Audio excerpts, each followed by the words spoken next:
घर खरीदण ਅਤੇ घर ਵੇਚਣ ਦੀਆਂ ਸਾਰੀਆਂ ਸਰਵਿਸਿਜ਼ ਲੈ ਸਕਦੇ ਹੋ। ਕਾਲ ਮੋਹਨ ਚੀਮਾ 5590525575 ਤੇ West cost truck driving school ਜਿਹੜੇ ਕਿ ਤੁਹਾਨੂੰ ਟਰੱਕ ਚਲਾਉਣ ਦੀ ਸਿਖਲਾਈ ਵਧੀਆ ਢੰਗ ਦੇ ਨਾਲ ਦਿੰਦੇ ਹਨ। ਕਾਲ ਅਜੀਤ ਅਡਵਾਲ 559 374 4541। ਇਹਨਾਂ ਸਾਰਿਆਂ ਦਾ ਧੰਨਵਾਦ। ਜੇਕਰ ਤੁਸੀਂ ਜਾਂ ਕੋਈ ਹੋਰ ਕਾਰੋਬਾਰ ਇਸ ਪ੍ਰੋਗਰਾਮ ਨੂੰ ਸਪਾਂਸਰ ਕਰਨਾ ਚਾਹੁੰਦੇ ਹੋ, ਸੰਪਰਕ ਕਰ ਸਕਦੇ ਹੋ ਨੰਬਰ 408 722 7698 ਦੇ ਉੱਤੇ। ਗੱਲਬਾਤ ਦਾ ਸਿਲਸਿਲਾ ਮਿੰਟੂ ਜੀ ਸ਼ੁਰੂ ਕਰਦੇ ਜਾਈਏ। ਅਟਾਰਨੀ ਜਨਰਲ ਦੀ ਨਿਯੁਕਤੀ ਦਾ ਵਿਵਾਦ, ਬਾਰ ਕੌਂਸਲ ਆਖਿਰਕਾਰ ਮੈਦਾਨ ਦੇ ਵਿੱਚ ਨਿਤਰੀ। ਬਿਲਕੁਲ ਜੀ, ਬਿਲਕੁਲ।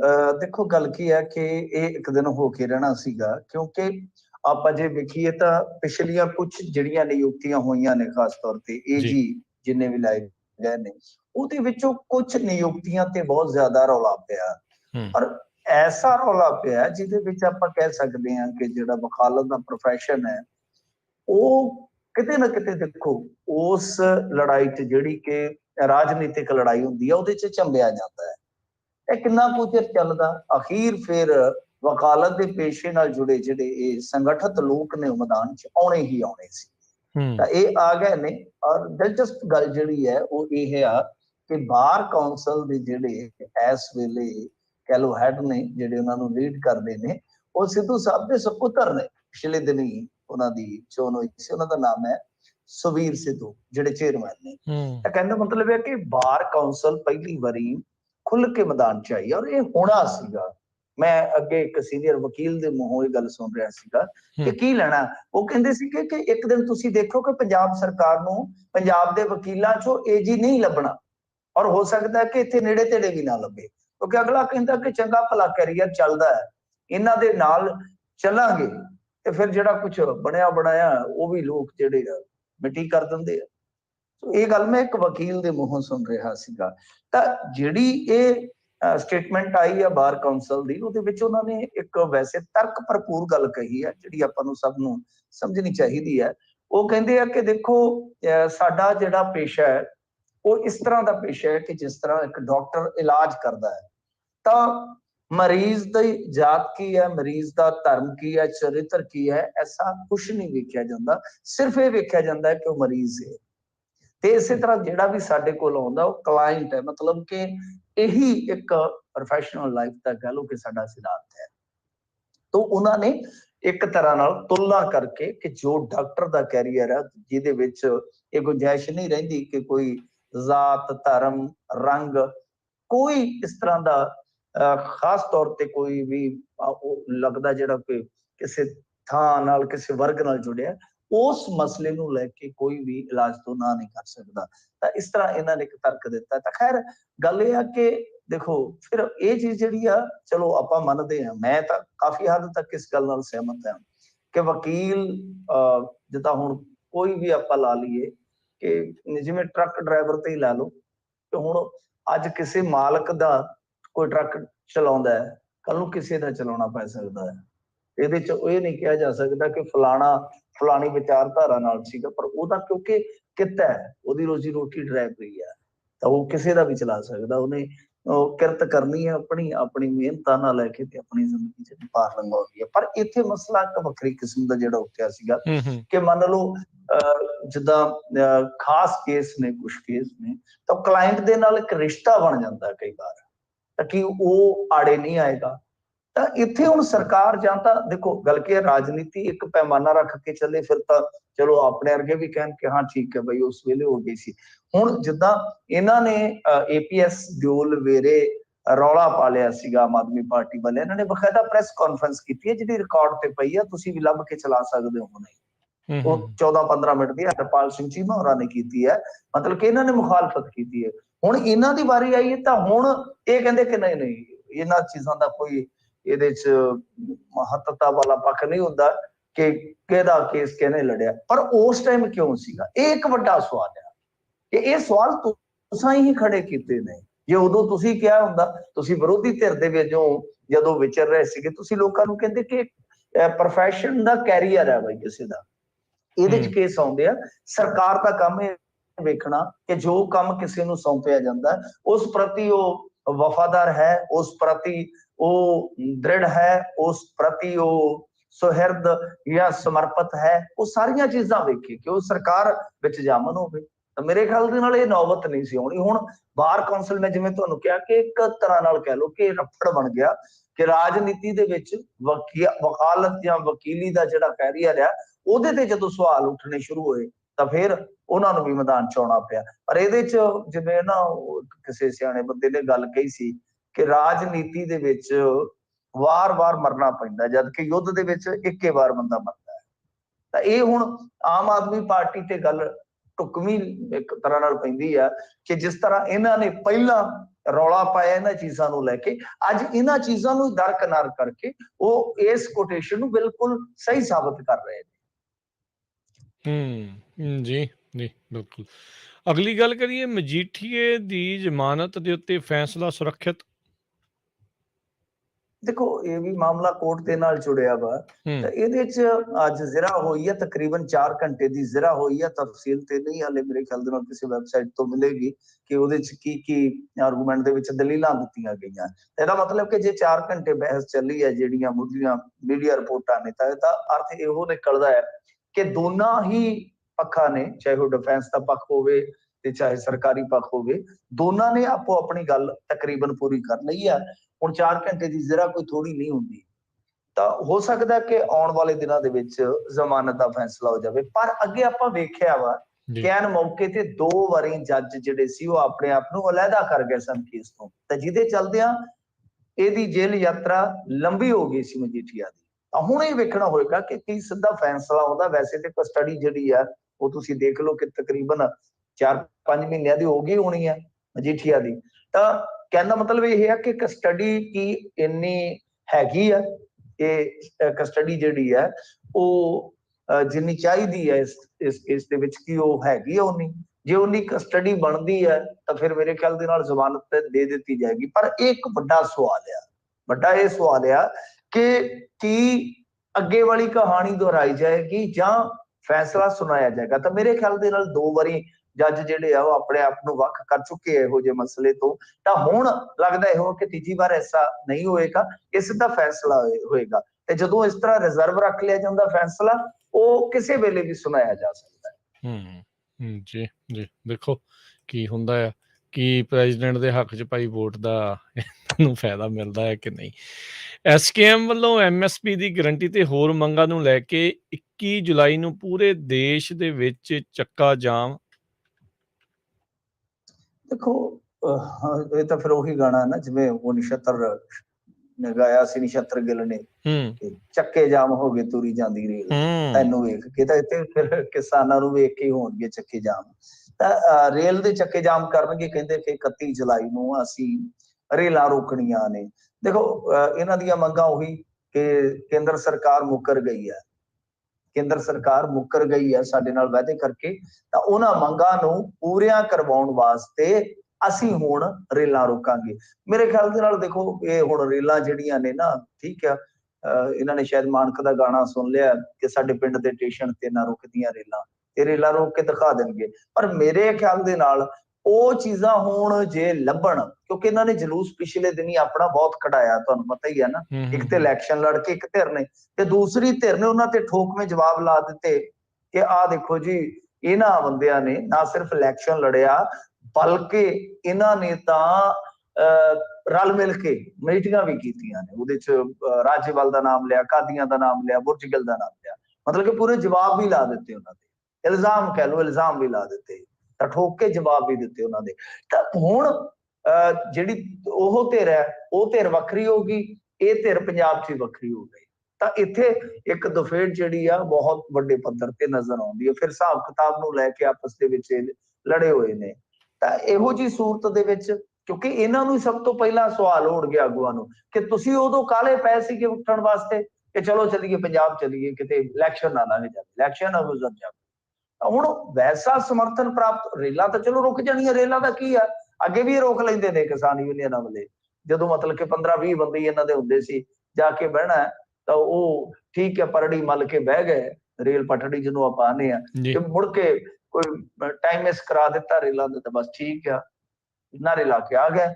ਪਰ ਜਿਹੜਾ ਉਹ ਸਮਰਥਨ ਜੁੜਿਆ ਸੀਗਾ ਨਾਲ, ਜਿਸ ਸਮਰਥਨ ਨੇ ਦੁਨੀਆ ਦਾ ਧਿਆਨ ਖਿੱਚਿਆ ਸੀਗਾ ਕਿ ਵੈਸਾ ਸਮਰਥਨ ਦੁਬਾਰਾ ਹਾਸਲ ਹੋਵੇਗਾ, ਤੇ ਜੇ ਨਹੀਂ ਹਾਸਲ ਹੋਵੇਗਾ ਤੇ ਉਹਦੇ ਵਾਸਤੇ ਜ਼ਿੰਮੇਵਾਰ ਕੌਣ?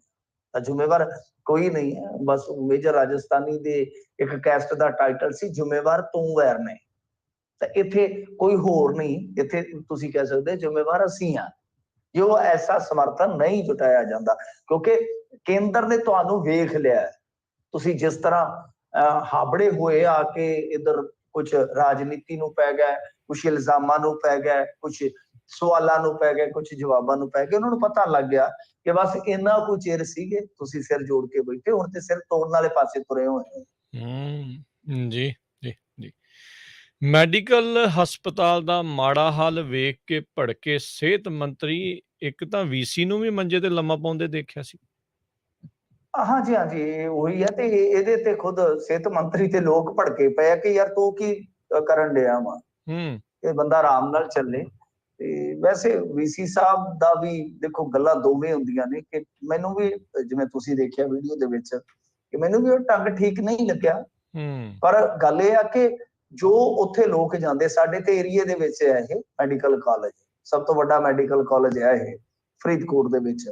ਤੇ ਗੱਲ ਇਹ ਸਾਡੇ ਇਸ ਏਰੀਏ ਦੀ ਗੱਲ ਕਰਦਾ, ਹੁਣ ਤਾਂ ਏਮਸ ਬਣ ਗਿਆ ਨਾ ਬਠਿੰਡੇ ਦੇ ਵਿੱਚ, ਪਹਿਲਾਂ ਇਹੀ ਸੀਗਾ। ਤਾਂ ਉੱਥੇ ਜਿਹੜਾ ਬੰਦਾ ਚਲੇ ਜਾਂਦਾ ਨਾ, ਉਹ ਅਰਦਾਸ ਜ਼ਿੰਦਗੀ ਵਾਸਤੇ ਨਹੀਂ ਕਰਦਾ ਵੀ ਜ਼ਿੰਦਗੀ ਤੇ ਦਾਤਿਆ ਤੂੰ ਦਿੱਤੀ ਸੀ ਤੂੰ ਲੈ ਲੈਣੀ ਹੈ। ਅਰਦਾਸ ਇਹ ਕਰਦਾ ਕਿ ਦਾਤਿਆ ਲਈ ਦਾ ਦਈ ਦਾ ਇੱਥੋਂ ਕੱਢ ਲਵਾਂ। ਬਸ ਇਹ ਤਜਰਬਾ ਕੋਵਿਡ ਵਾਲਿਆਂ ਤੋਂ ਪੁੱਛ ਲਿਓ, ਮੈਂ ਇਹ ਗੱਲ ਕੋਈ ਏਦਾਂ ਤੁੱਕੇ ਮਾਰੀ ਨਾਲ ਨਹੀਂ ਕਰ ਰਿਹਾ, ਬਹੁਤ ਬੰਦਿਆਂ ਨਾਲ ਗੱਲ ਹੁੰਦੀ ਹੈ। ਮਤਲਬ ਕਿ ਤੁਸੀਂ ਚੰਦਬਾਜਾ ਜੀ ਜਿਹੜੇ ਸਮਾਜ ਸੇਵੀ ਨੇ ਉਹਨਾਂ ਨੂੰ ਪੁੱਛ ਲਿਓ, ਬੜਾ ਸੰਘਰਸ਼ ਕਰਦੇ ਨੇ ਇਸ ਮੁੱਦੇ ਤੇ ਕਿ ਇੱਥੇ ਬਹੁਤ ਸਾਰੇ ਲੋਕ ਆਉਂਦੇ ਆ, ਖੱਜਲ ਹੁੰਦੇ ਆ, ਨਾ ਬੈੱਡ ਆ, ਜੇ ਕੋਈ ਏਸੀ ਲੱਗਾ ਸੀ ਤੇ ਉਹ ਖਰਾਬ ਹੋ ਗਿਆ, ਕੂਲਰ ਲੱਗਿਆ ਉਹ ਖਰਾਬ, ਕਿਸੇ ਨੇ ਵੇਖਿਆ ਹੀ ਨਹੀਂ। ਤਾਂ ਵੀਸੀ ਦਾ ਘੱਟੋ ਘੱਟੇ ਦਾਰੋਮਦਾਰ ਤੇ ਹੈ ਨਾ, ਜ਼ਿੰਮੇਵਾਰੀਆਂ ਤਾਂ ਹੈ ਕਿ ਤੁਸੀਂ ਬਈ ਸਾਰਾ ਕੰਮ ਕਰਾਉਣਾ, ਜੇ ਨਹੀਂ ਤੇ ਬਈ ਤੁਸੀਂ ਪਬਲਿਕ ਦੇ ਵਿੱਚ ਆ ਕੇ ਕਹੋ ਕਿ ਸਾਡੀ ਕੋਈ ਸੁਣਦਾ ਨਹੀਂ ਹੈਗਾ, ਜਾਂ ਸਰਕਾਰ ਨੂੰ ਲਿਖੋ। ਇਹ ਤਾਂ ਜਦੋਂ ਕਰੋਨਾ ਹੋਇਆ ਵੀਸੀ ਸਾਹਿਬ ਨੂੰ ਆਪ ਇਹ ਤੋਂ ਗੱਡੀ ਦਬੱਲੀ ਤੇ ਆਪ ਪੀਜੀਆਈ ਜਾ ਕੇ ਦਾਖਲ ਹੋ ਗਏ ਸਨ, ਤੇ ਲੋਕਾਂ ਨੇ ਤਾਂ ਮਜ਼ਾਕ ਕੀਤੇ। ਹਾਲਾਂਕਿ ਇਹ ਮਤਲਬ ਕਿ ਸਪਾਈਨ ਦੇ ਤਾਂ ਬੜੇ ਐਕਸਪਰਟ ਨੇ, ਇਹ ਬਹੁਤ ਤਗੜੇ ਡਾਕਟਰ ਨੇ। ਰਾਜ ਬਹਾਦਰ ਮੇਰੇ ਖਿਆਲ ਦੇ ਨਾਲ ਇੰਡੀਆ ਦੇ ਬੈਸਟ ਡਾਕਟਰਾਂ ਦੇ ਵਿੱਚੋਂ ਇੱਕ ਨੇ। ਤੇ ਕਹਿਣ ਦਾ ਮਤਲਬ ਇਹ ਹੈ ਕਿ ਇਹ ਸਾਰੀਆਂ ਚੀਜ਼ਾਂ ਬਈ ਠੀਕ ਵੀ ਤੇ ਤੁਸੀਂ ਕਰਨੀਆਂ, ਇਸੇ ਕਰਕੇ ਤੇ ਅਸੀਂ ਤੁਹਾਨੂੰ ਵੀਸੀ ਸਾਹਿਬ ਬਣਾਇਆ। ਪਰ ਜਿਸ ਤਰੀਕੇ ਨਾਲ ਉਹ ਲੱਗੇ ਹੋਏ ਨੇ ਜੋੜੇ ਮਾਜਰਾ ਜੀ, ਉਹ ਲੇਬਰ ਰੂਮ ਦੇ ਵਿੱਚ ਵੀ ਜੋੜੇ ਲੈ ਕੇ ਚਲੇ ਗਏ ਇੱਕ ਦਿਨ। ਤਾਂ ਉਹਨਾਂ ਨੂੰ ਵੀ ਚਾਹੀਦਾ ਕਿ ਘੱਟੋ ਘੱਟ, ਮੈਂ ਦੇਖੋ ਜਦੋਂ ਤੋਂ ਇਹਨਾਂ ਨੇ ਛਾਪੇਮਾਰੀ ਸ਼ੁਰੂ ਕੀਤੀ ਹੈ, ਜਿਹਨੂੰ ਇਹ ਛਾਪੇਮਾਰੀ ਕਹਿੰਦੇ ਆ, ਆਪਾਂ ਇਹੋ ਗੱਲ ਕਹਿੰਦੇ ਆ ਕਿ ਭਾਈ ਚੈਕਿੰਗ ਹੈ। ਪਹਿਲੀ ਗੱਲ ਤਾਂ ਤੁਸੀਂ ਜੋ ਕਹਿੰਦੇ ਛਾਪੇਮਾਰੀ, ਉੱਥੇ ਉਹ ਜੂਆ ਖੇਡਦੇ ਨੇ ਜਾ ਕੇ ਜਿਨ੍ਹਾਂ ਤੇ ਛਾਪਾ ਮਾਰਨਾ ਜੀ। ਪਹਿਲੀ ਗੱਲ ਤੇ ਇਹ ਆ ਕਿ ਸਾਰੀਆਂ ਚੀਜ਼ਾਂ ਉਹਨਾਂ ਨੂੰ ਦੇ ਦਿਓ, ਔਰ ਉਸ ਤੋਂ ਬਾਅਦ ਕਹੋ ਕਿ ਇੱਕ ਤੇ ਇਹਨਾਂ ਨੂੰ ਸੰਭਾਲਣਾ, ਬਾਈ ਤੁਸੀਂ ਸੰਭਾਲ ਤੁਸੀਂ ਕਰਨੀ ਹੈ, ਸਰਕਾਰੀ ਸਮਝ ਕੇ ਇਹਨਾਂ ਨੂੰ ਜਿਵੇਂ ਤੁਸੀਂ ਉੱਥੇ ਬਰਬਾਦ ਕਰਦੇ ਹੋ। ਇੱਕ ਤੇ ਇਹ ਆਦਤ ਛਡਾਉਣੀ ਚਾਹੀਦੀ ਹੈ, ਉਹਨੂੰ ਇਉਂ ਹੀ ਸੰਭੋ। ਅਸੀਂ ਘਰ 'ਚ ਏਸੀ ਲੱਗੇ, ਸਾਡੇ ਹਫ਼ਤੇ ਬਾਅਦ ਐ ਧੂੜ ਪਈ ਹੁੰਦੀ ਹੈ ਸਿਰ ਦੇ ਵਿੱਚ, ਐ ਲੱਗੇ ਹੁੰਦੇ ਬੁਰਸ਼ ਲਾ ਕੇ, ਆ ਜਾਲੀਆਂ ਸਾਫ਼ ਕਰਨੀਆਂ ਨੇ ਜੀ, ਆ ਇਦਾਂ ਮਤਲਬ ਕਿ ਸਾਡੇ ਵਰਗਿਆਂ ਨੂੰ ਵੀ ਜਨਾਨੀਆਂ ਕਹਿੰਦੀਆਂ ਲੱਗੋ ਸ਼ਨੀ ਐਤਵਾਰ, ਹੁਣ ਤੁਸੀਂ ਵੀ ਵੇਖੋ ਤਮਾਸ਼ਾ, ਆਹ ਕੰਮ ਕਰੋ, ਆਹ ਕੰਮ ਕਰੋ। ਪਰ ਉੱਥੋਂ ਦੀ ਪ੍ਰਾਪਰਟੀ ਨੂੰ ਅਸੀਂ ਕਿਉਂ ਨਹੀਂ ਸੰਭਾਲਦੇ, ਜਦ ਕਿ ਅਸੀਂ ਉਸੇ ਜੌਬ ਦਾ ਹੀ ਤੇ ਖਾ ਰਹੇ ਆ ਨਾ। ਤੇ ਇੱਕ ਤੇ ਇਹ ਪਿਰਤ ਪਾਓ, ਦੂਸਰਾ ਇਹ ਹੈ ਕਿ ਉਹਨਾਂ ਨੂੰ ਕਹੋ ਕਿ ਹਾਂ ਬਾਈ ਹੁਣ ਅਸੀਂ ਤੁਹਾਨੂੰ ਸਾਰੀਆਂ ਚੀਜ਼ਾਂ ਪੂਰੀਆਂ ਕਰ ਦਿੱਤੀਆਂ ਨੇ, ਐਦੋਂ ਬਾਅਦ ਜੇ ਪਬਲਿਕ ਨੂੰ ਕੋਈ ਤਕਲੀਫ ਹੋਈ, ਜੇ ਕੋਈ ਖੱਜਲ ਖੁਆਰੀ ਹੋਈ, ਜ਼ਿੰਮੇਵਾਰ ਤੁਸੀਂ ਹੋਵੋਗੇ। ਹੁਣ ਦਵਾਈਆਂ ਦੀ ਕਿੱਲਤ ਤੇ ਤੁਰੀ ਫਿਰਦੀ ਹੈ, ਲੋਕ ਤਰਾਈ ਕਰਦੇ ਆ। ਸੋ ਇਹ ਜਿਹੜੀ ਛਾਪੇਮਾਰੀ ਠੀਕ ਹੈ, ਤੁਸੀਂ ਚੈਕਿੰਗ ਕਰੋ, ਜੋ ਮਰਜ਼ੀ ਕਰੋ, ਪਰ ਇੱਕ ਤਾਂ ਸਲੀਕੇ ਨਾਲ, ਤੇ ਦੂਸਰਾ ਹੈ ਕਿ ਇੱਕ ਵਾਰੀ ਸਾਰਾ ਕੁਝ ਜਿਹੜਾ ਉਹ ਟਿਪ ਟੌਪ ਕਰ ਦਿਓ, ਔਰ ਉਸ ਤੋਂ ਬਾਅਦ ਉਹਨਾਂ ਨੂੰ ਕਹੋ ਕਿ ਹੁਣ ਤੁਸੀਂ ਆਪਣੇ ਹਸ਼ਰ ਦੇ ਆਪ ਜ਼ਿੰਮੇਵਾਰ ਹੋ। ਜੀ ਜੀ ਜੀ। ਅੱਜ ਵੀ ਸਹੂਲਤਮੰਦ ਤੇ ਵੀ ਜੇ ਨਾ ਕੰਮ ਕਰਨ ਤਾਂ ਫਿਰ ਤਾਂ ਚਲੋ ਬਣਦਾ ਉਹਨਾਂ ਚੀਜ਼ਾਂ ਨੂੰ ਇਹ ਕਹਿਣਾ। ਤੇ ਇਸ ਵਕਤ ਕੁਝ ਕੁ ਖਬਰਾਂ, ਉਸ ਤੋਂ ਬਾਅਦ ਦੇ ਵਿੱਚ ਫਿਰ ਤੁਹਾਡੀਆਂ ਆਪਾਂ ਕਾਲਸ ਵੀ ਜਿਹੜੀਆਂ ਲੈਣੀਆਂ। ਕਾਲ ਕਰਨ ਦੇ ਲਈ ਸਟੂਡੀਓ ਦਾ ਨੰਬਰ ਹੈ 408 272 5200 4082725200। ਸ਼੍ਰੋਮਣੀ ਕਮੇਟੀ ਨੇ ਡਾਕਟਰ ਵਿਵੇਕ ਬਿੰਦਰਾ ਨੂੰ ਭੇਜਿਆ ਕਾਨੂੰਨੀ ਨੋਟਿਸ। ਦੇਖੋ ਜਦੋਂ ਤੁਸੀਂ ਇਹਨੂੰ ਸੁਣੋਗੇ, ਸਰਚ ਕਰ ਲਿਓ ਇੱਥੇ ਇਹਦੀਆਂ ਚੰਗਿਆੜਾਂ ਪੈਂਦੀਆਂ ਨੇ ਕੋਈ ਵੀਡੀਓ ਦੇ ਵਿੱਚ, ਆਪਣੇ ਆਪ ਨੂੰ ਮੋਟੀਵੇਸ਼ਨਲ ਗੁਰੂ ਤੇ ਬਿਜ਼ਨਸ ਜਿਹੜਾ ਸਿਖਾਉਂਦੇ ਹੁੰਦੇ ਇਹਨੂੰ ਇੰਟਰਪ੍ਰੈਨਿਓਰ, ਪਤਾ ਨਹੀਂ ਕੀ ਕਹਿੰਦੇ ਆ, ਪਤਾ ਨਹੀਂ ਛੱਤੀ ਨਾਲ ਆਪ ਹੀ ਲਾਈ ਫਿਰਦਾ ਨਾ। ਤੇ ਅਕਲ ਫਿਰ ਤੈਨੂੰ ਕਾਹਦੀ ਆ ਵੀ ਬੰਦਾ ਪੁੱਛੇ। ਮਾਫ ਕਰਨਾ, ਆਂਦੇ ਨਾ ਮਿਸਾਲ ਚ ਤਿੰਨੇ ਇੱਕੋ ਸਮਾਨ, ਲੋਕਾਂ ਨੂੰ ਚਾਨਣ ਵੰਡਦੇ ਤੇ ਆਪ ਹਨੇਰੇ ਚ ਜਾਣ। ਕਦੇ ਸ਼ਿਵਾਜੀ ਦੀਆਂ ਵੀਡੀਓ ਤੇ ਕਦੇ ਬਹੁਤ ਲੋਕ ਫੋਲੋ ਬੜਾ ਕਰਦੇ ਨੇ ਇਹੋ ਜਿਹੇ ਬੰਦਿਆਂ ਨੂੰ, ਵੀ ਕਿਹੜਾ ਤੁਹਾਡਾ ਅਧਿਐਨ ਆ। ਤੇ ਇਹਨੇ ਬੇਵਕੂਫੀ ਇਹ ਕੀਤੀ, ਇੱਕ ਤੇ ਮੇਰੇ ਖਿਆਲ ਦੇ ਨਾਲ ਟੋਡਰ ਮੱਲ ਜੀ ਨੂੰ ਇਹਨੇ ਜੈਨ ਧਰਮ ਦੇ ਨਾਲ ਜੋੜ ਦਿੱਤਾ। ਇੱਥੋਂ ਹੀ ਪਤਾ ਲੱਗ ਜਾਂਦਾ ਕਿ ਇਹਨਾਂ ਦੀ ਸਟੱਡੀ ਕਿਹੋ ਜਿਹੀ, ਬਸ ਇੱਥੋਂ ਚੱਕ ਲਏ ਕੰਟੈਂਟ, ਉੱਥੋਂ ਚੱਕ ਲਏ, ਇੱਕ ਥਾਂ ਤੇ ਪੇਸ਼ ਕਰ ਦਿੱਤੇ, ਉੱਥੇ ਭੀੜ ਹੈਗੀ ਅੱਲਾ ਲਾ ਲਾ ਬੱਲਾ ਬੱਲਾ ਬੱਲੇ ਬੱਲੇ ਬਿੰਦਰਾ ਬਿੰਦਰਾ ਹੀ ਬਚਾਤਾ, ਨਹੀਂ ਤੇ ਮੈਂ ਤਾਂ ਮਰ ਹੀ ਜਾਣਾ ਸੀ ਜੇ ਨਾ ਸੁਣਦਾ ਵੀਡੀਓ। ਫਿਰ ਇਹਨੇ ਬੇਵਕੂਫੀ ਦੂਜੀ ਇਹ ਕੀਤੀ ਕਿ ਸਾਹਿਬ ਸ੍ਰੀ ਗੁਰੂ ਗੋਬਿੰਦ ਸਿੰਘ ਜੀ ਦਾ ਮਤਲਬ ਕਿ ਵਿਜ਼ੂਅਲ ਦਿਖਾ ਦਿੱਤਾ ਗੱਲਬਾਤ ਕਰਦਿਆਂ ਦਾ। ਤਾਂ ਉਹ ਜਿਹੜਾ ਵਿਜ਼ੂਅਲ ਦਿਖਾਇਆ, ਮੈਂ ਤਾਂ ਦੇਖ ਕੇ ਉਦੋਂ ਹੀ ਕਿਹਾ, ਮੈਂ ਕਿਹਾ ਇਸ ਬੰਦੇ ਨੇ ਬਹੁਤ ਬੇਵਕੂਫਾਨਾ ਅਹਿਮਕਾਨਾ ਕੰਮ ਕੀਤਾ ਹੈ, ਕਿਉਂਕਿ ਇਹ ਸਿੱਖ ਧਰਮ ਦੇ ਵਿੱਚ ਇਹ ਪਰੰਪਰਾ ਨਹੀਂ ਹੈ, ਮਨਾਹੀ ਹੈ। ਇਸੇ ਕਰਕੇ ਮਨਾਹੀ ਕੀਤੀ ਸੀ ਕਿ ਜਣਾ ਖੜਾ ਹੀ ਉੱਠ ਕੇ ਫਿਰ ਇਹ ਕੰਟੈਂਟ ਇਸ ਤਰ੍ਹਾਂ ਦਾ ਯੂਜ਼ ਕਰਨਾ ਸਟਾਰਟ ਕਰ ਦੇਗਾ। ਤਾਂ ਮੇਰੇ ਖਿਆਲ ਦੇ ਨਾਲ ਇੱਥੇ ਹੁਣ ਆਪਾਂ ਨੂੰ ਐਸਜੀਪੀਸੀ ਦੇ ਨਾਲ ਟੋਟਲੀ ਐਗਰੀ ਹੋਣਾ ਪਏਗਾ ਕਿ ਜਿਹੜੀ ਇਸ ਬੰਦੇ ਨੇ ਅਹਿਮਕਾਨਾ ਹਰਕਤ ਕੀਤੀ ਆ, ਇਸ ਬੰਦੇ ਨੂੰ ਉਹਦੇ ਵਾਸਤੇ ਹੁਣ ਸਬਕ ਤੇ ਸਿਖਾਉਣਾ ਚਾਹੀਦਾ। ਪਰ ਇਹ ਨਹੀਂ ਹੈ ਕਿ ਉਹਨੂੰ ਜਾ ਕੇ ਸੋਧਾ ਲਾ ਲਈਏ, ਐਸਾ ਨਹੀਂ ਹੋਣਾ ਚਾਹੀਦਾ। ਉਸ ਬੰਦੇ ਕਿਉਂਕਿ ਉਹ ਬਹੁਤ ਵਰਲਡ ਵਾਈਡ ਸੁਣਿਆ ਜਾਂਦਾ, ਜੇ ਆਪਣੀ ਗਲਤੀ ਨੂੰ ਦੱਸੇਗਾ ਆਪਣੀ ਭਾਸ਼ਾ 'ਚ ਆਪਣੀ ਫੋਲੋਇੰਗ ਨੂੰ, ਤਾਂ ਮੇਰੇ ਖਿਆਲ ਦੇ ਨਾਲ ਗੱਲ ਸਾਰੀ ਦੁਨੀਆ 'ਚ ਜਾਏਗੀ ਕਿ ਉਹਨੇ ਗਲਤ ਕੀ ਕੀਤਾ ਹੈ। ਤਾਂ ਸਿੱਖੀਜ਼ਮ ਕੀ ਹੈ, ਸਿੱਖੀਜ਼ਮ ਦੀ ਖਾਸੀਅਤ ਕੀ ਹੈ, ਉਹਨੂੰ ਉਹਦੇ ਮੂੰਹੋਂ ਕਹਾਉਣਾ ਚਾਹੀਦਾ ਤੇ ਉਹਨੂੰ ਇਹ ਵੀ ਮੰਨਣਾ ਚਾਹੀਦਾ ਕਿ ਮੈਂ ਸਿੱਖ ਧਰਮ ਬਾਰੇ ਸ਼ਾਇਦ ਹਾਲੇ ਊੜਾ ਐੜਾ ਵੀ ਨਹੀਂ ਜਾਣਦਾ। ਸੋ ਇਹ ਜੋ ਉਹਨੇ ਹਰਕਤ ਕੀਤੀ ਹੈ, ਹਿਮਾਕਤ ਕੀਤੀ ਹੈ, ਇਹਦੇ ਵਿੱਚ ਹੁਣ ਐਸਜੀਪੀਸੀ ਨੇ ਸਟੈਂਡ ਲਿਆ। ਤਾਂ ਮੈਂ ਬਿਲਕੁਲ ਇਸ ਗੱਲ ਦੇ ਨਾਲ ਸਹਿਮਤ ਹਾਂ ਕਿ ਇਹੋ ਜਿਹੇ ਬੰਦੇ ਜਿਹੜੇ ਆਪਣੇ ਆਪ ਨੂੰ ਵਿਦਵਾਨ ਹੋਣ ਦਾ, ਵਿਦਵਾਨ ਵੀ ਨਹੀਂ ਕਹਿ ਲਓ, ਸੁਪਰ ਵਿਦਵਾਨ ਹੋਣ ਦਾ ਦਾਅਵਾ ਕਰਦੇ ਆ, ਜੇ ਉਹ ਇਸ ਤਰ੍ਹਾਂ ਦੀ ਗੱਲ ਕਰਦੇ, ਇਸ ਤਰ੍ਹਾਂ ਦੀ ਹਰਕਤ ਕਰਦੇ ਆ, ਤਾਂ ਇਸ ਨੂੰ ਕੋਝੀ ਹਰਕਤ ਹੀ ਕਿਹਾ ਜਾ ਸਕਦਾ ਹੈ। ਔਰ ਜਿਸ ਤਰ੍ਹਾਂ ਦੇ ਕਹਿ ਲਓ ਕਿ ਚੱਲਦੇ ਪਏ ਨੇ ਪ੍ਰੋ ਭਾਜਪਾ ਹੋ ਕੇ, ਜਿਸ ਤਰ੍ਹਾਂ ਦੇ ਕੁਝ ਲੋਕ ਚੱਲਦੇ ਪਏ ਆਪਣੀ ਦੁਕਾਨਦਾਰੀ ਵਾਸਤੇ, ਇਹ ਕੋਈ ਦੂਜੀ ਮਨਸ਼ਾ ਨਾਲ ਵੀ ਵੇਖਣਾ ਚਾਹੀਦਾ ਹੈ। ਇਹ ਕਿਤੇ ਜਾਣਬੁੱਝ ਕੇ ਤਾਂ ਨਹੀਂ ਅਜਿਹਾ ਕੀਤਾ ਜਾ ਰਿਹਾ, ਸਾਜ਼ਿਸ਼ਨ ਤਾਂ ਨਹੀਂ ਕੀਤਾ ਜਾ ਰਿਹਾ, ਕਿਉਂਕਿ ਇਹਨਾਂ ਨਾਲ ਬਹੁਤ ਵੱਡਾ ਹਿੱਸਾ ਜੁੜਿਆ। ਇਹ ਗੱਲ ਜਿਹੜੀ ਆ ਸਿੱਖ ਧਰਮ ਦੇ ਜਿਹੜੇ ਨੁਮਾਇਆ ਲੋਕ ਨੇ ਉਹਨਾਂ ਨੂੰ ਜ਼ਰੂਰ ਯਾਦ ਰੱਖਣੀ ਚਾਹੀਦੀ ਹੈ। ਬਿਲਕੁਲ ਜੀ, ਇਹ ਮੋਟੀਵੇਸ਼ਨਲ ਸਪੀਕਰ, ਕੋਚ ਤੇ ਇਨਫਲੂਐਂਸਰ, ਤੇ ਮੈਂ ਕਿਹਾ ਵੀ ਜੋ ਕੁਝ ਵੀ ਨਾਲ ਜੋੜ ਸਕਦਾ ਉਹਨੇ ਜੋੜ ਕੇ ਜਿਹੜੇ ਉਹ ਇੰਨੇ ਨਾਂ ਜਿੰਨੇ ਤੁਸੀਂ ਲਏ, ਜੇ ਮੈਂ ਯਾਦ ਕਰਨੇ ਹੁੰਦੇ ਤੇ ਮੈਨੂੰ 2 ਦਿਨ ਲੱਗ ਜਾਣੇ ਸੀ ਅੰਗਰੇਜ਼ੀ ਚ ਬੋਲਦਾ ਜੀ। ਤੇ ਇੱਕ ਜਿਹੜੀ ਖਬਰ ਕਰਨੀ ਹੈ ਤੇ ਫਿਰ ਆਪਾਂ ਸਰੋਤਿਓ ਬ੍ਰੇਕ ਲੈਣੀ ਹੈ, ਬ੍ਰੇਕ ਤੋਂ ਬਾਅਦ ਤੁਹਾਡੀਆਂ ਕਾਲਸ ਵੀ ਲੈਣੀਆਂ ਆ। ਤੇ ਅਗਲੀ ਜਿਹੜੀ ਮਿੰਟੂ ਜੀ ਗੱਲ ਕਰਦੇ ਜਾਈਏ, ਸਮਗਲਰ ਕੋਲੋਂ ਰਿਸ਼ਵਤ ਲੈਣ ਦੇ ਮਾਮਲੇ 'ਚ ਥਾਣਾ ਲੋਪੋਕੇ ਦਾ ਐਡੀਸ਼ਨਲ ਐਸਐਚਓ ਗ੍ਰਿਫਤਾਰ। ਹਾਂਜੀ, ਦੱਸਦੇ ਆ ਕਿ 10 ਲੱਖ ਰੁਪਇਆ ਇਹਨੇ ਲਿਆ ਸੀਗਾ। 2 ਬੰਦੇ ਫੜੇ ਸੀਗੇ, ਮੁੜ ਕੇ ਮਤਲਬ ਕਿ ਉਹਨਾਂ ਤੋਂ ਪੁੱਛਗਿੱਛ ਹੋਈ ਹੋਣੀ ਹੈ। ਤਾਂ ਫਿਰ ਉਸੇ ਵਿਆਹ ਤੇ ਜਦੋਂ 2 ਬੰਦੇ ਜਿਹੜੇ ਹੋਰ ਸੀ ਉਹਨਾਂ ਦੇ ਘਰੇ ਗਏ ਤੇ ਬੁੜੀਆਂ ਅੱਗੋਂ ਕਹਿੰਦੀਆਂ ਸਵੇਰੇ ਸਵੇਰੇ ਆ ਗਏ ਜੇ, ਤੁਹਾਡਾ ਮੱਥਾ ਤੇ ਡੰਮਿਆ, ਹੋਰ ਕੀ ਭਾਲਦੇ ਜੇ। ਉਹ ਐਸਟੀਐਫ ਵਾਲੇ ਸੀ। ਮੈਂ ਕਿਹਾ ਕਮਾਲ ਹੋ ਗਈ, ਸਾਡਾ ਮੱਥਾ ਡੰਮਿਆ ਜੇ। ਕਹਿੰਦੇ ਫਲਾਣਾ ਠੰਡਰ ਇੰਨੇ ਲੈ ਤੇ ਗਿਆ। ਉੱਥੋਂ ਗੱਲ ਖੁੱਲਦੀ ਫਿਰ ਨਿਕਲੀ ਆ। ਤੇ ਹਿਸਾਬ ਲਾ ਲਓ SI ਹੈ ਇਹ, ਸਬ ਇੰਸਪੈਕਟਰ ਵੀ ਨਹੀਂ ਹੈ। ਤਾਂ ਜਿਹੜੇ ਬੰਦੇ ਕੋਲ SHO ਦਾ ਚਾਰਜ ਹੈ, 10-10 ਲੱਖ ਰੁਪਏ ਦੀ ਸੌਦੇਬਾਜ਼ੀ ਹੋਣ ਰਹੀ ਆ। ਤੁਸੀਂ ਹਿਸਾਬ ਲਾ ਲਓ। ਅਸੀਂ ਤੇ ਪਿੱਟਦੇ ਆ ਕਿ ਫਾਜ਼ਿਲਕਾ ਤੋਂ ਪਠਾਨਕੋਟ ਤੱਕ ਜਿਹੜੇ ਬਾਰਡਰ ਏਰੀਏ ਦੇ ਇਸ ਤਰ੍ਹਾਂ ਦੇ ਅਫਸਰ ਆ, ਦੇਖੋ ਤੇ ਸਹੀ ਕੀ ਅੰਨੀ ਮਚਾਈ ਇਹਨਾਂ ਨੇ। ਇਹ ਅਸੀਂ ਕਹਿੰਦੇ ਪਾਕਿਸਤਾਨ ਘੱਲੀ ਜਾਂਦਾ ਜੀ, ਅਫਗਾਨਿਸਤਾਨ, ਠੀਕ ਹੈ, ਸੱਚਾਈਆਂ ਹੈਗੀਆਂ ਨੇ, ਇਹੋ ਜਿਹੇ ਜਿਹੜੇ ਕਹਿ ਲਓ ਕਿ ਪੁਲਿਸ ਫੋਰਸ ਦੇ ਨਾਮ ਤੇ ਧੱਬੇ ਨੇ, ਜਿਹੜੀਆਂ ਇਸ ਤਰ੍ਹਾਂ ਦੀਆਂ ਕਾਲੀਆਂ ਭੇਡਾਂ ਨੇ, ਇਹ ਤੇ ਇਹਨਾਂ ਨੇ ਤਾਂ ਮਣਾ ਦੇ ਮੂੰਹ ਹੀ ਟਪਾ ਦਿੱਤਾ ਇੱਥੋਂ, ਇਸ ਏਰੀਏ ਚੋਂ। ਸੋ ਇਸ ਕਰਕੇ ਇਹ ਤੇ ਸਾਰੇ ਪਾਸੇ ਛਾਨਣਾ ਲੱਗਣਾ ਚਾਹੀਦਾ। ਬਹੁਤ ਬੁਰਾ ਹਾਲ ਹੈ ਇਸ ਸਾਰੀ ਬਾਰਡਰ ਪੱਟੀ ਦਾ। ਤੇ ਇੱਥੇ ਵੇਖ ਲਓ ਜਿਹੜਾ ਸੌਦਾ ਇੱਕ ਥਾਣੇਦਾਰ SI ਕੀ ਹੈ, ਕੁਝ ਵੀ ਨਹੀਂ। ਕਿਸੇ ਸਮੇਂ SI ਮਤਲਬ ਕਿ 500 ਰੁਪਇਆ ਵੀ ਲੈ ਕੇ ਬਹੁਤ ਵੱਡੀ ਗੱਲ ਮੰਨਦਾ ਸੀਗਾ ਕਿ 500 ਰੁਪਇਆ ਬਣ ਗਿਆ ਦਿਹਾੜੀ ਦਾ। ਅੱਜ ਤੁਸੀਂ ਵੇਖੋ, ਚਲੋ ਕੰਮ ਲੋਕ ਕਰਾਉਂਦੇ ਆ, ਦਿੰਦੇ ਲੈਂਦੇ, ਸਾਰਾ ਕੁਝ ਚੱਲਦਾ ਸੀ ਪੁਲਿਸ। ਮੈਂ ਨਹੀਂ ਕਹਿੰਦਾ ਕਿ ਸਾਰੀ ਪੁਲਿਸ ਦੁੱਧ ਦੀ ਧੋਤੀ ਆ, ਤੇ ਜਾਂ ਸਾਰੇ ਬੇਈਮਾਨ ਆ। ਪਰ ਆ ਤੁਸੀਂ ਵੇਖੋ ਕਿ ਜਿਹੜੇ 10-10 ਲੱਖ ਰੁਪਏ ਇੱਕ ਇਸ ਤਰ੍ਹਾਂ ਦੇ ਥਾਣੇਦਾਰ ਨੂੰ, ਸਬ ਇੰਸਪੈਕਟਰ ਨੂੰ ਦੇਣ ਡਏ ਆ, ਉਹ ਕਮਾਈ ਕਿੰਨੀ ਕੰਮ ਕਰਦੇ ਹੋਣੇ ਅੱਗੋਂ, ਇਹ ਅੰਦਾਜ਼ਾ ਤੇ ਲਾ ਕੇ ਦੇਖੋ। ਜੀ ਜੀ ਬਿਲਕੁਲ। ਤੇ ਇੱਥੇ ਆਪਾਂ ਕਰ ਲੈਂਦੇ ਹਾਂ ਜੀ ਬ੍ਰੇਕ, ਤੇ ਸਰੋਤਿਓ ਬ੍ਰੇਕ ਤੋਂ ਬਾਅਦ ਮੁੜ ਕੇ ਫਿਰ ਵਾਪਸ ਹਾਜ਼ਰ ਹੁੰਦੇ ਹਾਂ ਤੇ ਖਬਰਾਂ ਦਾ ਸਿਲਸਿਲਾ ਇੱਦਾਂ ਹੀ ਜਾਰੀ ਰਹੇਗਾ। ਤੁਹਾਡੇ ਕਾਲਸ ਲਵਾਂਗੇ। ਕਾਲ ਕਰਨ ਦੇ ਲਈ ਸਟੂਡੀਓ ਦਾ ਨੰਬਰ ਹੈ 408 272 5200 4082725200।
ਪੰਜਾਬੀ ਰੇਡੀਓ USA ਸੁਣ ਰਹੇ ਸਾਰੇ ਹੀ ਮਾਨਯੋਗ ਅਤੇ ਸਤਿਕਾਰ ਸਰੋਤਿਆਂ ਨੂੰ ਇੱਕ ਵਾਰੀ ਫੇਰ ਨਿੱਘੀ ਜੀ ਆਇਆਂ ਨੂੰ ਸਭ ਦਾ ਸਵਾਗਤ ਹੈ ਸਰੋਤੇ ਪ੍ਰੋਗਰਾਮ ਦੇ ਵਿੱਚ। ਪ੍ਰੋਗਰਾਮ ਚੱਲ ਰਿਹਾ ਜੀ ਆਪਣਾ ਇਸ ਮੌਕੇ ਖਬਰ ਤੇ ਨਜ਼ਰ। ਮਿੰਟੂ ਜੀ ਆਪਣੇ ਨਾਲ ਜੁੜੇ ਹੋਏ ਨੇ, ਸਵਾਗਤ ਹੈ ਮਿੰਟੂ ਜੀ ਇੱਕ ਵਾਰੀ ਫੇਰ। ਸਤਿ ਸ਼੍ਰੀ ਅਕਾਲ ਜੀ। ਸਤਿ ਸ੍ਰੀ ਅਕਾਲ ਜੀ। ਜੀ ਤੇ ਸਰੋਤਿਓ ਤੁਸੀਂ ਵੀ ਹੁਣ ਕਾਲ ਕਰ ਸਕਦੇ ਹੋ ਜੇ ਮਿੰਟੂ ਜੀ ਨੂੰ ਸਵਾਲ ਪੁੱਛਣਾ ਚਾਹੁੰਦੇ ਹੋ। 9 ਵਜੇ ਤੱਕ ਆਪਾਂ ਇਸ ਪ੍ਰੋਗਰਾਮ ਨੂੰ ਲੈ ਕੇ ਚੱਲਾਂਗੇ ਤੇ ਕਾਲ ਕਰਨ ਦੇ ਲਈ ਨੰਬਰ ਹੈ 408 272 5200 4082725200 ਤੇ ਆਪਣੇ ਨਾਲ ਇਸ ਟਾਈਮ ਜੁੜ ਚੁੱਕੇ ਨੇ ਜਸਬੀਰ ਜੀ। ਸਤਿ ਸ਼੍ਰੀ ਅਕਾਲ ਜੀ। ਜੀ ਸਤਿ ਸ਼੍ਰੀ ਅਕਾਲ ਸਾਰੇ ਭਰਾਵਾਂ ਨੂੰ। ਸਤਿ ਸ਼੍ਰੀ ਅਕਾਲ। ਮਿੰਟੂ ਜੀ ਮੈਂ ਨਾ ਮੇਰਾ ਸਵਾਲ ਇਹ ਜਾਣਕਾਰੀ ਲਾ ਲਓ ਵੀ ਜਿਹੜਾ ਕਰਤਾਰਪੁਰ ਸਾਹਿਬ ਦਾ ਜਦੋਂ ਲਾਂਘਾ ਖੁੱਲਿਆ ਸੀ ਨਾ, ਬੜੀਆਂ ਅਰਦਾਸਾਂ ਮਗਰ ਖੁੱਲਿਆ ਸੀ, ਬੜਾ ਚਾਅ ਸੀਗਾ ਸੰਗਤਾਂ ਨੂੰ ਤੇ ਉਦੋਂ ਗਿਣਤੀ ਮਿਥੀ ਗਈ ਸੀ 5000 ਦੇ ਲਾਗੇ ਚਾਗੇ ਸ਼ਰਧਾਲੂ ਜਾਇਆ ਕਰਨਗੇ। ਤੇ ਹੁਣ ਸੁਣ ਪੜਨ ਚ ਆ ਰਿਹਾ ਵੀ ਇਹ ਜਿਹੜੀ ਗਿਣਤੀ ਹੈ ਜਾਣ ਵਾਲਿਆਂ ਦੀ ਬੜੀ ਘੱਟ ਗਈ ਹੈ, ਸੈਂਕੜਿਆਂ ਚ ਰਹਿ ਗਈ। ਤੇ ਪਹਿਲਾਂ ਇਹ ਵੀ ਸੁਣਿਆ, ਨਾਲ ਇਹ ਵੀ ਸੁਣੀਦਾ ਵੀ ਜਦੋਂ ਸ਼ਰਧਾਲੂ ਪਾਕਿਸਤਾਨ ਜਾਂਦੇ ਨੇ ਭਾਰਤ ਦੀ ਏਜੰਸੀਆਂ ਉਹਨਾਂ ਤੇ ਸ਼ੱਕ ਦੀ ਛੂਈ ਨਾ ਵਹਿੰਦੀਆਂ ਨੇ, ਉਹਨਾਂ ਦੀ ਪੁੱਛ ਪੜਤਾਲ ਕਰਦੀਆਂ ਨੇ। ਮੈਨੂੰ ਇਹ ਵੀ ਯਾਦ ਹੈ ਵੀ ਜਦੋਂ ਪੰਜਾਬ ਪੁਲਿਸ ਦਾ ਮੁਖੀ ਸੀਗਾ ਉਹਨੇ ਵੀ ਬਿਆਨ ਦਿੱਤਾ ਸੀ ਵੀ ਕਰਤਾਰਪੁਰ ਦੇ ਲਾਂਘੇ ਤੇ ਜਾਣ ਵਾਲੇ ਸ਼ਰਧਾਲੂ ਅੱਤਵਾਦੀ ਟ੍ਰੇਨਿੰਗ ਲੈ ਕੇ ਆ ਸਕਦੇ ਨੇ। ਹੁਣ ਸਵਾਲ ਉਹ ਮੁੜ ਕੇ ਆਉਂਦਾ ਵੀ ਕਿ ਇਹ ਗਿਣਤੀ ਇੱਕ ਤਾਂ ਘੱਟ ਗਈ ਹੈ, ਭਾਰਤ ਦੀਆਂ ਏਜੰਸੀਆਂ ਸ਼ੱਕ ਦੀ ਸੂਈ ਨਾਲ ਵੇਖਦੀਆਂ ਨੇ, ਜਾਂ ਫਿਰ ਵੈਸੇ ਹੀ ਸਿੱਖ ਸੰਗਤਾਂ ਦਾ ਹੁਣ ਚਾਅ ਘੱਟ ਗਿਆ। ਮਿਹਰਬਾਨੀ।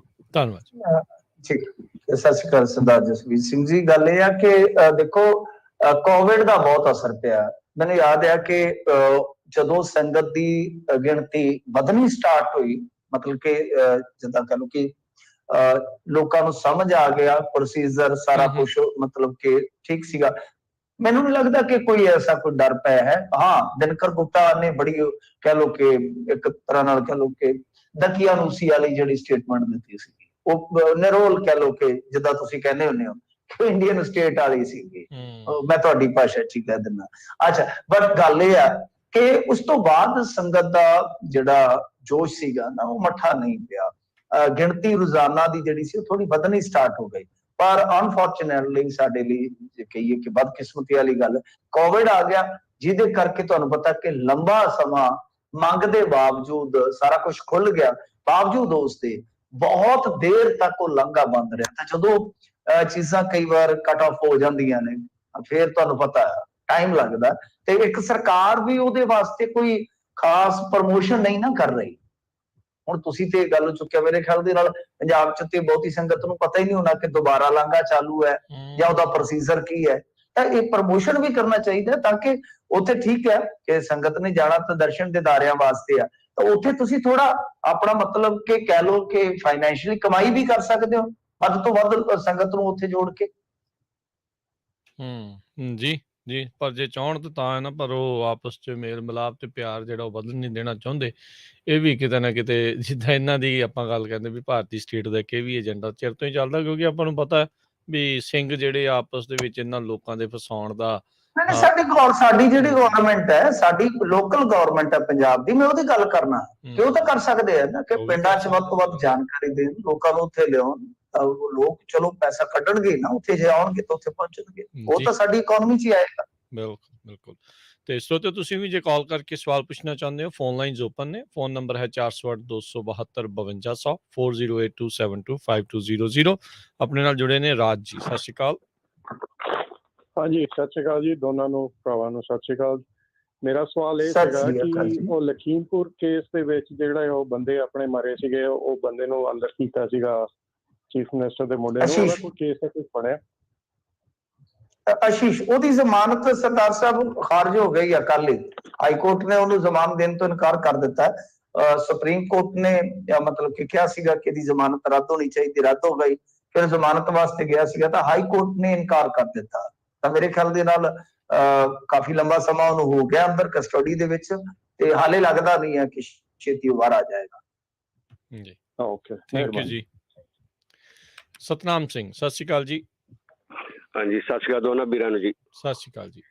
ਜੀ ਸਤਿ ਸ੍ਰੀ ਅਕਾਲ ਜੀ। ਹਾਂਜੀ, ਮਿੰਟੂ ਜੀ, ਜਿਸ ਤਰ੍ਹਾਂ ਹੁਣ ਬੜਾ ਰੌਲਾ ਪੈ ਰਿਹਾ ਤੇ ਆਪਣੇ ਪੰਜਾਬ ਏਜੀ ਦਾ, ਤੇ ਜਿਸ ਤਰ੍ਹਾਂ ਪਹਿਲਾਂ ਕਹਿੰਦੇ ਵੀ ਉਹ ਸਿਰਸੇ ਵਾਲੇ ਤਾਂ ਸਮੇਤ ਸੈਣੀ ਨੂੰ ਡਿਫੈਂਡ ਕਰਦਾ ਰਿਹਾ, ਜੇਕਰ ਉਹਨਾਂ ਦੇ ਕੇਸ ਜਾਵੇ ਕਿ ਅਦਾਲਤ ਉਹਨਾਂ ਨੂੰ ਮਤਲਬ ਇਜਾਜ਼ਤ ਹੋਊਗੀ ਉਹਨਾਂ ਦਾ ਕੇਸ ਦਾਇਰ ਕਰਨ ਵਾਸਤੇ? ਕਿ ਕੌਨਫਲਿਕਟ ਨਹੀਂ ਹੋ ਜਾਂਦਾ? ਵੀ ਕਈ ਵਾਰ ਇੱਦਾਂ ਹੁੰਦਾ ਵੀ ਇੱਥੇ ਕਈ ਵਾਰ ਵਕੀਲ ਉਹ ਜਿਹੜੇ ਡਿਫੈਂਡ ਕਰਦੇ ਉਹਨੂੰ ਵੀ ਆਪਣੇ ਉਹਦੇ ਅਗੇਂਸਟ ਨਹੀਂ ਜਾ ਸਕਦੇ, ਏਦਾਂ ਹੋ ਸਕਦਾ ਵੀ? ਉਹ ਕੇਸ ਤਾਂ ਛੱਡਣੇ ਪੈਣਗੇ ਨਾ ਫਿਰ ਉਹਨਾਂ ਨੂੰ, ਉਹ ਕੇਸ ਛੱਡ ਦੇਣਗੇ। ਉਹ ਸਮਝਦੇ ਹੋ ਨਾ ਕਿ ਜਿਹੜੇ ਉਹ ਕੇਸ ਉਹਨਾਂ ਦੇ ਮੰਨ ਲਓ ਵੈਸੇ ਕਈ ਕੇਸ ਇਸ ਤਰ੍ਹਾਂ ਦੇ ਹੁੰਦੇ ਆ ਸਰ ਕਿ ਉਹ ਜ਼ਮਾਨਤ ਤੱਕ ਫੜੇ ਹੁੰਦੇ ਆ ਵਕੀਲ, ਠੀਕ ਹੈ ਨਾ ਜੀ।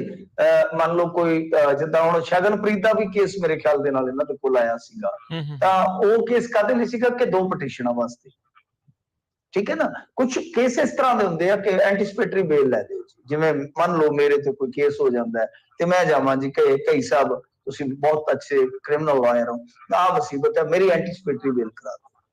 ਤੇ ਜਾਂ ਮੈਂ ਕਹਾਂ ਕਿ ਹੁਣ ਸਾਰਾ ਕੇਸ ਜਿਹੜਾ ਉਹ ਤਾਂ ਹੇਠਲੀ ਅਦਾਲਤ 'ਚ ਚੱਲਣਾ ਨਾ। ਕਈ ਵਾਰ ਹਾਈ ਕੋਰਟ ਦੇ ਵਿੱਚ ਜਿਹੜਾ ਵਕੀਲ ਹੈ ਉਹਨੂੰ ਸਿਰਫ ਆਪਾਂ ਵਕਤੀ ਤੌਰ ਤੇ ਲੈਨੇ ਕਿ ਹਾਈ ਕੋਰਟ 'ਚੋਂ ਰਾਹਤ ਦਵਾ ਦੇ। ਇਹ ਨਹੀਂ ਹੁੰਦਾ ਕਿ ਉਹਨੇ ਸਾਰਾ ਕੇਸ ਤਾਂ ਥੱਲੇ ਚੱਲ ਰਿਹਾ ਨਾ ਕੋਰਟ 'ਚ। ਇਸ ਚੀਜ਼ ਨੂੰ ਫੋਲੋ ਕਰੋ ਕਿ ਹੇਠਲੀ ਅਦਾਲਤ 'ਚ ਟ੍ਰਾਇਲ ਕੋਰਟ ਥੱਲੇ ਆ, ਟ੍ਰਾਇਲ ਨਹੀਂ ਉੱਥੇ ਚੱਲ ਰਿਹਾ ਹਾਈ ਕੋਰਟ 'ਚ। ਤਾਂ ਜਿਹੜੇ ਹਾਈ ਕੋਰਟ 'ਚੋਂ ਮੰਨ ਲਓ ਜਿਵੇਂ ਹੁਣ ਸਾਧ ਨੇ ਕੁਝ ਅਪੀਲਾਂ ਪਾ ਰੱਖੀਆਂ ਨੇ, ਜੇ ਉਹ ਉਹਨਾਂ ਦੇ ਕੋਲ ਨਹੀਂ ਤਾਂ ਫਿਰ ਉਹ ਛੱਡ ਦੇਣਗੇ, ਉਹ ਛੱਡ ਦੇਣਗੇ, ਸਰਕਾਰ ਵੱਲੋਂ ਹੀ ਲੜਨਗੇ। ਤੇ ਇਸ ਤਰ੍ਹਾਂ ਉਹ ਕਨਫਲਿਕਟ ਨਹੀਂ ਹੋਏਗਾ। ਹਾਂ, ਜਦੋਂ ਜੱਜ ਬਣ ਗਏ, ਮੰਨ ਲਓ ਕੱਲ ਨੂੰ ਕਈ ਸਾਹਿਬ ਜੱਜ ਬਣ ਜਾਂਦੇ ਨੇ, ਤਾਂ ਫਿਰ ਹੁੰਦਾ ਕੀ ਹੈ ਕਿ ਕਈ ਵਾਰ ਕਿਸੇ ਪੁਰਾਣੇ ਕਲਾਇੰਟ ਦਾ ਕੇਸ ਉਹਨਾਂ ਦੇ ਸਾਹਮਣੇ ਆ ਗਿਆ ਤਾਂ ਉਹ ਸੁਣਨ ਤੋਂ ਇਨਕਾਰ ਕਰ ਦੇਣਗੇ ਕਿ ਕਿਸੇ ਸਮੇਂ ਮੈਂ ਇਹਨਾਂ ਦਾ ਕੇਸ ਲੜਿਆ ਤਾਂ ਮੈਂ ਇਹਨਾਂ ਦੇ ਕੇਸ ਦੇ ਵਿੱਚ ਜੱਜਮੈਂਟ ਨਹੀਂ ਦੇਵਾਂਗਾ। ਉਹ ਆਪਣੇ ਵਿਵੇਕ ਤੇ ਹੁੰਦਾ ਜੱਜ, ਰਿਕਿਊਜ਼ ਕਰ ਲੈਂਦੇ, ਆਪਣੇ ਆਪ ਨੂੰ ਲਾਂਭੇ ਕਰ ਲੈਂਦੇ ਉਸ ਕੇਸ। ਹਾਂਜੀ, ਇਹ ਪ੍ਰਥਾ ਹੈ, ਇਹ ਪ੍ਰਥਾ ਹੈ ਜੀ। ਤੇ ਤੁਹਾਡੇ ਸਾਲ 'ਚ ਵਕੀਲ ਕਿੱਦਾਂ ਦਾ ਜੀ? ਜੀ ਨਹੀਂ, ਦੇਖੋ ਵਕੀਲ ਕੋਈ ਮਾੜਾ ਹੁੰਦਾ? ਵਕੀਲ ਸਾਰੇ ਵਧੀਆ ਹੁੰਦੇ ਨੇ ਸਰ। ਉਹ ਜਿੰਨੇ ਵੀ ਵਕੀਲ, ਮੈਂ ਤੇ ਅੱਜ ਤੱਕ, ਮੇਰਾ ਤਾਂ 18 ਸਾਲ ਦਾ ਸੀ ਜਦੋਂ ਵਕੀਲਾਂ ਨਾਲ ਵਾਹ, ਹਰੇਕ ਵਕੀਲ ਇਹੀ ਕੋਸ਼ਿਸ਼ ਕਰਦਾ ਕਿ ਮੇਰਾ ਕਲਾਇੰਟ ਬਚ ਜਾਵੇ, ਠੀਕ ਹੈ ਨਾ ਜੀ। ਤਾਂ ਹਰੇਕ ਵਕੀਲ ਫੀਸ ਲੈਂਦਾ ਤੁਹਾਡੇ ਤੋਂ, ਫੀਸ ਦੇ ਬਦਲੇ ਉਹ ਆਪਣੀ ਸਰਵਿਸ ਦਿੰਦਾ, ਉਹ ਮਿਹਨਤ ਕਰਦਾ। ਮੈਂ ਨਹੀਂ ਕਿਸੇ ਨੂੰ ਕਹੂੰਗਾ ਮਾੜਾ, ਪਰ ਇਹ ਕ੍ਰਿਮੀਨਲ ਲਾਇਰਸ ਦੇ ਵਿੱਚੋਂ ਬਹੁਤ ਚੋਟੀ ਦੇ ਵਕੀਲ ਸੀ। ਅਨਮੋਲ ਰਤਨ ਸਿੱਧੂ ਵੀ ਬਹੁਤ ਵੱਡਾ ਨਾਮ ਹੈ ਉਹਨਾਂ ਦਾ, ਤੇ ਇਹ ਕਈ ਸਾਹਿਬ ਜਿਹੜੇ ਵੀ ਬਹੁਤ ਵੱਡੇ ਵਕੀਲ ਜੀ। ਥੈਂਕ ਯੂ ਸਤਨਾਮ ਜੀ, ਮਿਹਰਬਾਨੀ। ਥੈਂਕ ਯੂ ਜੀ, ਥੈਂਕ ਯੂ ਜੀ। ਜੀ ਤੇ ਮਿੰਟੂ ਜੀ, ਇਸੇ ਦੇ ਵਿੱਚ ਹੀ ਜਿੱਦਾਂ ਹੁਣ ਚਲੋ ਇੱਕ ਟਾਈਮ ਦੇ ਉੱਤੇ ਉਹਨਾਂ ਦੀ ਧਿਰ ਸੀਗੇ ਤੇ ਹੁਣ ਸਰਕਾਰ ਦੀ ਧਿਰ ਆ, ਇਹਦੇ ਵਿੱਚ ਜਿੱਦਾਂ ਕੌਨਫਲਿਕਟ ਦੀ ਇਹ ਗੱਲ ਕਰਦੇ ਆ ਕਿ ਇਨਫੋਰਮੇਸ਼ਨ ਦੇ ਕੇਸ ਦੀ ਇਨਫੋਰਮੇਸ਼ਨ ਦੀ ਕੌਨਫਲਿਕਟ ਤਾਂ ਨਹੀਂ ਆ ਸਕਦੀ ਵੀ ਭਾਈ ਮੈਨੂੰ ਉਧਰਲੇ ਪਾਸੇ ਦਾ ਵੀ ਪਤਾ ਆ, ਹੁਣ ਇੱਧਰ ਦਾ ਵੀ ਕੀ ਹੋਵੇ ਕੀ ਨਾ ਹੋਵੇ, ਕਿਹੜੀ ਚੀਜ਼ ਵਰਤੀ ਜਾ ਸਕਦੀ ਕਿਹੜੀ ਨਹੀਂ ਵਰਤੀ ਜਾ ਸਕਦੀ, ਕਿ ਇਹ ਵੀ ਵਕੀਲ ਦੇ ਵਿਵੇਕ ਤੇ ਹੀ? ਨਹੀਂ ਦੇਖੋ, ਉਹ ਤਾਂ ਨਹੀਂ, ਇਨਫੋਰਮੇਸ਼ਨ ਤਾਂ ਕੇਸ ਦੀ ਫਿਰ ਜਦੋਂ ਮੇਰੀ ਗੱਲ ਸੁਣੋ, ਜਦੋਂ ਡਿਫੈਂਸ 'ਚ ਹੋ ਤੁਸੀਂ ਤੇ ਇਨਫੋਰਮੇਸ਼ਨ ਤੇ ਉਦੋਂ ਵੀ ਸਾਰੀ ਹੈ ਤੁਹਾਨੂੰ ਸਰਕਾਰ ਦੀ, ਕਿਉਂਕਿ ਸਰਕਾਰ ਦੇ ਜਿਹੜੇ ਡਾਕੂਮੈਂਟ ਹੋਣਗੇ ਉਹ ਵੀ ਤਾਂ ਔਨ ਰਿਕਾਰਡ ਹੀ ਹੋਣਗੇ ਨਾ ਅਦਾਲਤ ਦੇ ਵਿੱਚ। ਸੋ ਵੀ ਕਹਾਣੀ ਹੈ। ਸੋ ਉਹ ਕੋਈ ਸੀਕ੍ਰੇਟ ਇਨਫੋਰਮੇਸ਼ਨ ਜਿਹੜੀ ਹੁੰਦੀ ਹੈ, ਉਹ ਤੇ ਮੰਨ ਲਓ ਜਿਹੜਾ ਵੀ ਕੋਈ ਕਲਾਇੰਟ ਦੱਸਦਾ ਹੈ ਕਿ ਏਦਾਂ ਯਾਰ ਮੈਂ ਇਹ ਕੀਤਾ ਸੀ ਵਕੀਲ ਸਾਹਿਬ, ਐਕਚੁਅਲ 'ਚ ਏਦਾਂ ਹੋਇਆ ਏਦਾਂ, ਤਾਂ ਉਹ ਤਾਂ ਕਦੇ ਵੀ ਰਿਕਾਰਡ ਤੇ ਲਿਆਉਂਦੇ ਹੀ ਨਹੀਂ। ਪਰ ਜਿਹੜੀ ਗੱਲ ਮਤਲਬ ਕਿ ਜਿਹੜੀ ਤੁਸੀਂ ਕਹਿ ਰਹੇ ਹੋ ਕਿ ਕ੍ਰਾਸ ਇਨਫੋਰਮੇਸ਼ਨ, ਕਿ ਉਧਰ ਦੀ ਵੀ ਤੇ ਉਧਰ ਦੀ ਵੀ, ਤਾਂ ਉਹ ਤਾਂ ਦੋਨਾਂ ਪਾਸੇ ਹੁੰਦੀ ਹੈ। ਜੇ ਸਰਕਾਰ ਵੱਲੋਂ ਵਕੀਲ ਹੈ ਤਾਂ ਉਹਨੂੰ ਡਿਫੈਂਸ ਵਾਲੇ ਦਾ ਵੀ ਪਤਾ ਹੁੰਦਾ ਕਿ ਡਿਫੈਂਸ ਦੇ ਕਿਹੜੇ ਡਾਕੂਮੈਂਟ ਜਿਹੜੇ ਆ ਉਹ ਸਬਮਿਟ ਹੋਏ ਨੇ, ਜਾਂ ਉਹਨਾਂ ਦੇ ਕਿਹੜੇ ਆਰਗੂਮੈਂਟ ਜਿਹੜੇ ਰਿਕਾਰਡ ਤੇ ਆਏ ਨੇ। ਤਾਂ ਇਧਰੋਂ ਦੋਨਾਂ ਦੀ ਜਾਣਕਾਰੀ ਜਿਹੜੀ ਆ ਉਹ ਆਦਾਨ ਪ੍ਰਦਾਨ ਹੈ ਜੀ। ਜਿਹੜੀ ਪਬਲਿਕ ਇਨਫੋਰਮੇਸ਼ਨ ਆ ਉਹ ਤਾਂ ਚਲੋ ਇੱਕ ਦੂਜੇ ਦੀ, ਹਾਂਜੀ, ਉਹ ਤਾਂ ਅਦਾਲਤ ਦੇ ਵਿੱਚ ਜੋ ਬੋਲਿਆ ਉਹ ਰਿਕਾਰਡ ਹੋ ਜਾਣਾ ਨਾ। ਜਿਵੇਂ ਆਪਣੇ ਹੁਣ ਸਦਨ 'ਚ ਹੈ, ਸਦਨ 'ਚ ਉੱਥੇ ਜਿਹੜੀ ਵੀ ਕੋਈ ਮਤਲਬ ਕਿ ਹੋਈ ਟ੍ਰਾਇਲ ਦੇ ਵਿੱਚ ਕੋਈ ਵੀ ਆਰਗੂਮੈਂਟ ਹੁੰਦੀ ਹੈ, ਕੋਈ ਵੀ ਦਲੀਲ ਰੱਖੀ ਜਾਂਦੀ ਹੈ, ਕੋਈ ਵੀ ਗਵਾਹੀ ਦਿੱਤੀ ਜਾਂਦੀ ਹੈ, ਸਾਰੀਆਂ ਚੀਜ਼ਾਂ ਔਨ ਰਿਕਾਰਡ ਆ ਜਾਂਦੀਆਂ। ਤਾਂ ਵਕੀਲ ਜਦੋਂ ਲੋੜ ਹੁੰਦੀ ਹੈ ਕਢਾ ਲੈਂਦੇ ਨੇ, ਉਹ ਉਧਰ ਦਾ ਵੀ ਕਢਾ ਲੈਂਦਾ, ਉਧਰ ਦਾ ਵੀ ਕਢਾ ਲੈਂਦਾ। ਜੀ ਜੀ। ਆਪਣੇ ਅਗਲੇ ਕਾਲਰ ਨੇ ਸਰਬਜੀਤ ਸਿੰਘ ਜੀ, ਸਤਿ ਸ਼੍ਰੀ ਅਕਾਲ ਜੀ। ਸਤਿ ਸ੍ਰੀ ਅਕਾਲ ਜੀ ਦੋਨੋਂ ਵੀਰਾਂ ਨੂੰ ਤੇ ਸਾਰੇ ਸਰੋਤਿਆਂ ਨੂੰ ਜੀ। ਬਹੁਤ ਬਹੁਤ ਮਿੰਟੂ ਜੀ ਦਾ ਧੰਨਵਾਦ ਜੀ, ਬੜੀਆਂ ਵਧੀਆ ਦੀਆਂ ਖਬਰਾਂ ਸਾਰਾ ਅਸੀਂ ਸੁਣਦੇ ਰਹਿੰਦੇ ਆ। ਥੈਂਕ ਯੂ ਜੀ, ਧੰਨਵਾਦ। ਮੇਰਾ ਮਿੰਟੂ ਜੀ, ਜਿਹੜਾ ਸਰਕਾਰਾਂ, ਕੋਈ ਵੀ ਸਰਕਾਰ ਆ, ਗੁਰੂ ਗ੍ਰੰਥ ਸਾਹਿਬ ਦੀ ਬੇਅਦਬੀ ਤੇ ਕੋਟ ਕਪੂਰ ਗੋਲੀ ਕਾਂਡ ਦੇ ਇਨਕੁਆਇਰੀ ਕਰਾਉਣ ਤੋਂ ਕਿਉਂ ਭੱਜਦੀਆਂ ਜੀ? ਇਹੋ ਹੀ ਸਵਾਲ ਮੇਰਾ ਜੀ। ਨਹੀਂ, ਇਨਕੁਆਰੀਆਂ ਦੇ ਵਿੱਚ ਤੇ ਆ ਸਾਰਾ ਕੁਝ ਹੋਇਆ, ਇਨਕੁਆਰੀਆਂ ਹੀ ਤੇ ਚੱਲੀ ਜਾਂਦੀਆਂ ਹਾਲੇ ਤੱਕ ਸਰ। ਇਨਕੁਆਰੀਆਂ ਤੇ ਚੱਲੀ ਗਈਆਂ, ਪਹਿਲਾਂ CBI, ਫਿਰ SIT, ਇਨਕੁਆਰੀਆਂ ਹੀ ਚੱਲ ਰਹੀਆਂ ਨੇ। ਹੁਣ ਚਾਰਜਸ਼ੀਟ ਫਾਈਲਸ ਹੋਈਆਂ ਨੇ, ਜਿਹੜੀਆਂ ਚਾਰਜਸ਼ੀਟਸ ਨੇ ਉਹ ਫਾਈਲ ਹੋਈਆਂ ਨੇ, ਤਾਂ ਉਹਦੇ ਵਿੱਚ ਹੁਣ ਜਾ ਕੇ ਅੱਗੇ ਪਤਾ ਲੱਗੇਗਾ ਕਿ ਕੇਸ ਕਿਸ ਤਰ੍ਹਾਂ ਐਸਟੈਬਲਿਸ਼ ਕਰਦੇ ਆ, ਕਿਸ ਤਰ੍ਹਾਂ ਉਹ ਉਸ ਕੇਸ ਨੂੰ ਇਹ ਜਿੱਤ ਪਾਉਂਦੇ ਆ। ਪਰ ਹਾਲ ਦੀ ਘੜੀ ਤਾਂ ਤੁਸੀਂ ਲੈ ਲਓ ਕਿ 6-7 ਸਾਲ ਇਨਕੁਆਰੀਆਂ ਹੀ ਚੱਲੀਆਂ ਨੇ। ਕਦੇ ਫਲਾਣਾ ਕਮਿਸ਼ਨ ਆ ਗਿਆ ਜੀ, ਕਦੇ ਫਲਾਣਾ ਕਮਿਸ਼ਨ ਆ ਗਿਆ ਜੀ, ਕਦੇ CBI ਆ ਗਈ ਜੀ, ਕਦੇ ਉਹ ਇਨਵੋਲਵ ਹੋ ਗਿਆ। ਤਾਂ ਹਾਲ ਦੀ ਘੜੀ ਕਹ ਲਓ ਕਿ ਚਾਰਜਸ਼ੀਟਾਂ ਦਾ ਦੌਰ ਸ਼ੁਰੂ ਹੋਇਆ, ਹੁਣ ਗਵਾਹੀਆਂ ਲੱਗਣਗੀਆਂ। ਲੰਬਾ ਸਮਾਂ ਹਾਲੇ ਆਪਾਂ ਨੂੰ ਇੰਤਜ਼ਾਰ ਕਰਨਾ ਪਏਗਾ। ਪਰ ਮੇਰਾ ਹਾਲੇ ਵੀ ਬੇਸਿਕ ਸਵਾਲ ਉੱਥੇ ਦਾ ਉੱਥੇ ਹੀ ਹੈ ਕਿ ਕੀ ਮੁੱਖ ਸਾਜ਼ਿਸ਼ ਕਰਤਾ ਉਹਦੇ ਤੱਕ ਪਹੁੰਚਿਆ ਜਾਏਗਾ? ਉਹਦੀ ਮਨਸ਼ਾ ਕੀ ਸੀ, ਉਹਦਾ ਮੰਤਵ ਕੀ ਸੀ, ਕੀ ਜਾਣਿਆ ਜਾ ਸਕੇਗਾ ਕਦੇ? ਇਹ ਬਹੁਤ ਵੱਡੇ ਸਵਾਲ ਹੈ। ਇਨਕੁਆਰੀਆਂ ਤਾਂ ਹੋ ਗਈਆਂ, ਹੁਣ ਇਹਦੋਂ ਬਾਅਦ ਤਾਂ ਇਨਕੁਆਰੀਆਂ ਕੀ ਹੋਣਗੀਆਂ ਜੀ। ਬਹੁਤ ਬਹੁਤ ਤੁਹਾਡਾ ਧੰਨਵਾਦ ਜੀ, ਬਹੁਤ ਵਧੀਆ ਤੁਸੀਂ ਬਹੁਤ ਬਹੁਤ ਧੰਨਵਾਦ ਜੀ। ਸ਼ੁਕਰੀਆ ਸਰ, ਥੈਂਕ ਯੂ ਜੀ।